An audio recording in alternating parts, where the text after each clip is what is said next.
And the other thing that people are missing, and that I don't like other mental health professionals talking about, the participation is important.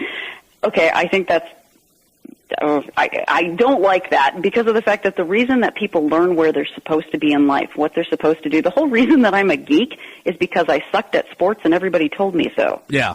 Oh, yeah. Well, I hear you. I totally get it. I was told I can never shut up. That's why I went on the radio. But it's instructive. It's instructive. It helps you figure out where you should be in life. And if somebody had told me you get a trophy for participation in softball, God knows. Clarissa, believe it or not, you might find this shocking. I was the class clown. No. Yes, me. I was him. That was me. I was the class clown. I know Eric probably was too. Yes, I was too. Yeah, we both were. And look at us now. But moving along with this character, I was the subversive class clown. You know, it was never the obvious stuff. It's the under the breath, behind the scenes. Don't get caught. Gotcha. You're the cautious clown. I'm the let other people get blamed for it. Oh, really? Yeah, you're the guy that snuck up to the pencil sharpener and just made faces, and everybody else got in trouble for laughing. Not me. I would say it loud and proud. That was me. I'm the one that did it, and I will take my punishment because the chicks dig it. You're right about that. They like the bad boy. But moving on. But not too bad. Well, not too bad, but there are limits to being how bad you can be. I mean, But we're talking John Kramer here. Did he ever have any accomplices in his sprees, or was he a solo guy? Well, that's where Saw got really confusing for me. That was upsetting to me, Joel, when I was trying to do this hypothetical sort of profile, because somebody like John Kramer isn't the type that I would consider to have an accomplice or sort of a protege. It doesn't really fit with a true psychological profile, but as Saw went on, he did. Yeah, well, that's his God complex. He wanted his work to continue. Yeah, I can see that, but somebody that was so exacting like he was would be so narcissistic that I would think everyone would fail him. Well, you would think so. You would think so. I mean, that threw me for a loop as well, because I thought for sure, Saw 2 came along, and then they started putting accomplices. I thought, wow, this guy that is supposed to be uber smart, outsmarting Danny Glover of all people. Poor Danny Glover. Outsmarting the police, taunting the police to some extent, where they're finding these bodies, finding them in warehouses, whatnot. But yet he's going to be brave enough and maybe open himself up to having an accomplice that could blow up in a space. You would have thought that he would have been way more cautious than that. I agree. The only thing that fits with a profile for me with that is because he was terminally ill, he might be willing to open himself up to more risk, because he's going to die anyway, so he has nothing to lose in that way. So that could kind of fit, but I still think it's a stretch. Could you imagine what kind of celebrity he'd be once he hit prison with other killers? They'd be like, yes, you're like my God, man. Well, speaking of that, I want to get back to the people that have all these morbid jigsaw tattoos. Yes, you were saying that. Google it on the internet, or don't, because it's creepy. But there are all these. When I was doing my research to do these profiles, I was looking at all the pictures and different things.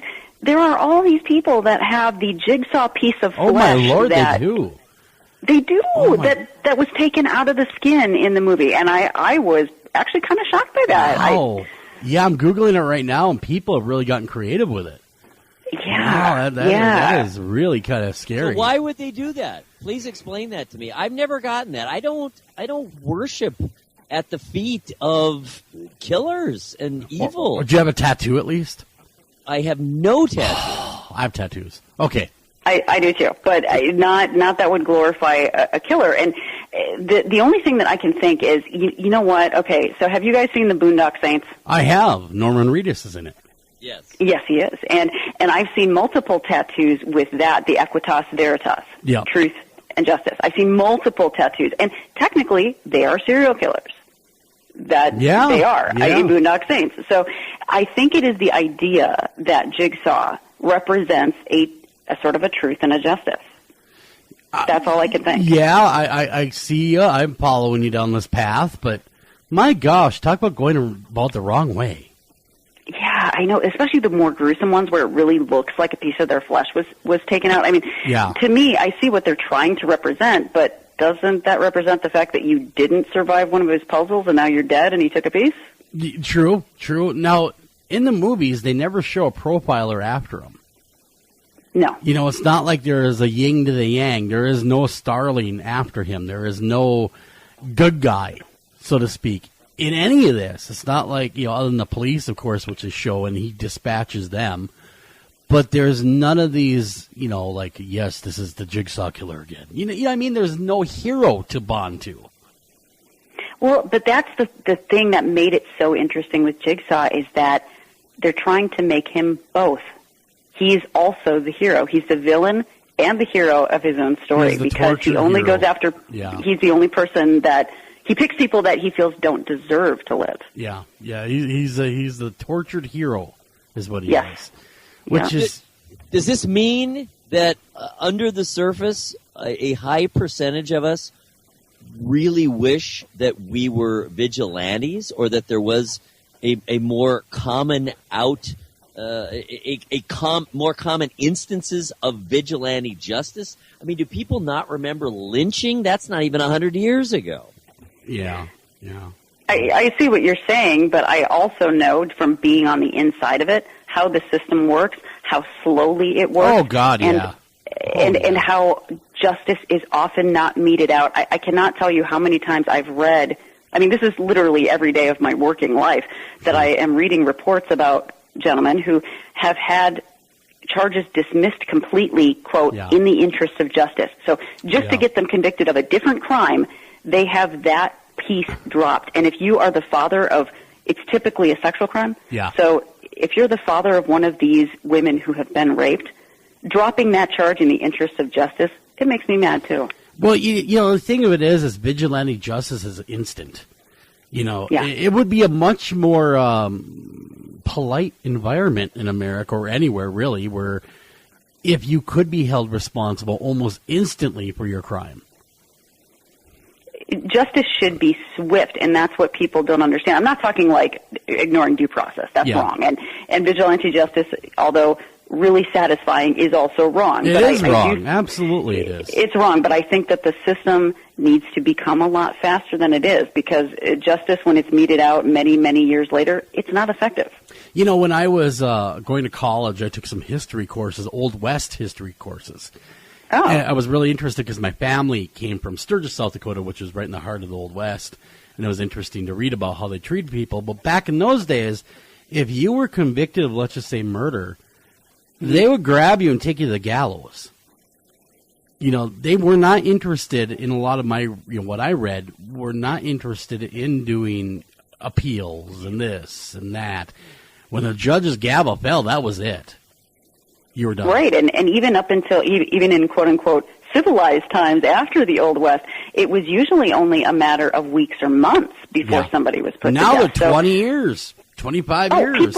People die of old age, especially in California. Almost all of the guys on death row die of old age. That's maddening for most of us looking in, especially the victims and their families.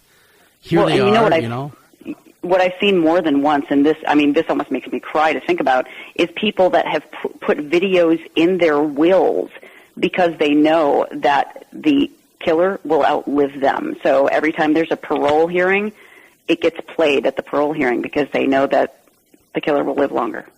That's horrible. Okay, we only have about a minute left, and Jigsaw, basically, he dies, of course, in the movie series, but the moral of the story is life is precious. That's supposed to be the moral of the story, but really what it became is revenge is also served up really sweet when it's cold. Is one of the morals of that story too. You know, that you should be living better, otherwise he will take revenge for your misdeeds. Yes. You know. So anyhow, Clarissa, we've got about a minute left. How can people read both articles? Where can they go? They can read them by going to www.thecriminalcode.com. Both profiles are up right now. Cool. I'm going to be reading those again on the website. I enjoyed reading them. Thank you so much for coming on the show, and thank you for doing so much work. You went above and beyond profiling these folks. Thank you. Very fun. Oh, it was. On behalf of myself, buddy, I'm your host, Joel Sturgis. Right along with me, Eric Olson. Oh, that's me. Yeah, that is you. That is you, Eric Olson. We are here, and this story, I'm going to let you do the introductions. Normally do a snippet. I can't even do that. This story is one of those where the introduction really has to paint the picture first. As we were saying, the iconic image of this poor woman 7 years into her corpsehood is all over the internet, but the story behind it is many, many layered, and we're going to find out about all those layers. No Place for the Living will chronicle the true account of the life and strange obsessions of Count Karl von Kossel. I believe it's Kossel. It's Kossel. Kossel. All right. I'm stupid. Thank you, Ronnie. Sure. All right. You'll get over be it. Quiet. Be quiet again now. Who authorities discovered had lived with the corpse of Elena Hoyos for 7 years. He claimed to be in communication with her spirit, and like a latter-day Dr. Frankenstein, was convinced he could use groundbreaking scientific methods to bring her back to life. When the world learned the truth, their macabre relationship became a media sensation, now mostly forgotten. Ronnie Thomas seeks to tell the tale. Welcome to the show, Ronnie. Wow. Thank you guys so much. Okay, Roddy, I've watched your work before, and you're a very, very talented filmmaker, by the way. Well, thank you. Why would you want to tackle this particular subject? Why? Why would anyone want to do this? I suppose I have kind of a guilty pleasure, I suppose. I'm fascinated with the human mind, and I think this story is wildly about the human mind and delusions in particular. You know, the way that the human mind kind of constructs the world around us without our control. And I think his story has a lot of twists and turns that aren't so evident on the internet or Sure. the short snippets that you get, you know? Yeah, you see a small documentary, like a snippet of the Travel Channel about Key West, and they talk a little bit about it only in very, very macabre terms, but they don't really dive into the characters involved. Now, Yeah. who exactly was Karl Tanzler, or a.k.a. Karl von Kossel? Sorry, I won't. There we go. I only correct you because the people of Key West have given me so much grief from calling him Kossel, because it's not Howard Cosell. Yeah. They're so Howard Cosell, come over here, my corpse. Right. Yeah. That'd be even a better film, probably. But here's a guy who was in between the wars in Germany, and that's where his story begins, right? Mm-hmm. And that's a complicated time to begin with. He's in the Weimar era of Germany, and he's married. He has 2 children. He's got I don't think you could have had a normal life between the wars in Germany. Yeah. So there had to be something there. He'd been in internment camps in Australia, or so he claims. Who knows? He claims so much, and God Sure. knows what's true and what's not. But I see him as this kind of wayward soul who just wanted to break out of where he was, almost like a punk rocker. Yeah. He just wanted to be something different. Sure. And took this wild leap to the States and landed in Cuba at first, saw the color and the wonder of that, and then landed in Zephyr Hills, Florida, which I don't know if you've ever been there. I haven't, but apparently it's just a miserable place. So where are you going to go? You're going to go to Key West. He never visited Minnesota then. During winter. Okay, let's hold judgment on misery until. No, I'm kidding, of course. But that being said, how? Okay, now he was a radiologist technician, but he told the people he had 9 other degrees. Yeah, well, who knows if he was actually a radiologist or kind of weird polymath, just some guy who knew, or just kind of a jack of all trades, a guy who knew a little bit about everything. And in his journal, which is what the film is kind of basing itself on, I want to go off his own words, as deluded and as strange as they may be, it's still from the horse's mouth. So I want to base the film on his own accounts. So by his own accounts, he was this kind of polymath, this guy who knew everything. He had, I think it was 9 languages,